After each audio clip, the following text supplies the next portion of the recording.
It was the worst of times. It was the weirdest of times.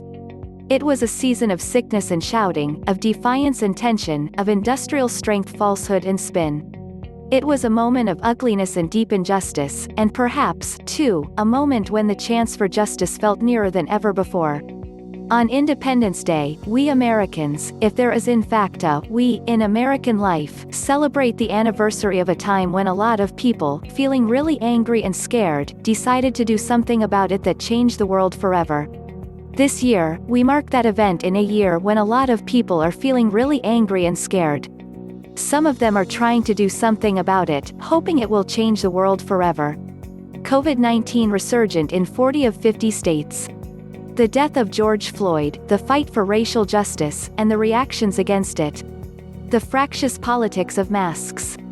A national conversation, loud, enraged and anguished, about the place that a history blemished by ugliness should hold in the present.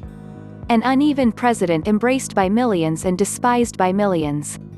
And superimposed over it all, a sure-to-be chaotic election season that has only just begun. Irritable, overstressed, buffeted by invisible forces and just plain worn out, the United States of America on its 244th birthday is a land of confusion. At this moment, we are a country profoundly at odds with our own history. We're seething, says historian Ted Widmer, author of Lincoln on the Verge, which chronicles the 16th president's journey to his 1861 inauguration weeks before the Civil War began. There's this feeling that there are multiple versions of a country that is really supposed to be one country, Widmer says. People are finding it hard to figure out which America is going to survive over the other one. This past week, the Pew Research Center found only 12% of Americans satisfied with the way things are going in their country, down from 31% in April, which was already a month into the coronavirus pandemic. The poll was conducted June 16 to 22 among 4,708 adults, most of them registered voters. This country has always contained multiple versions of itself. That's part of what's held it together, pluribus unum, or out of many, one, but also part of what's driving today's unraveling.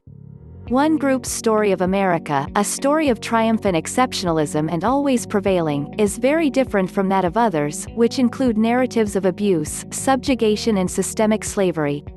Many things make this particular 4th of July different, though.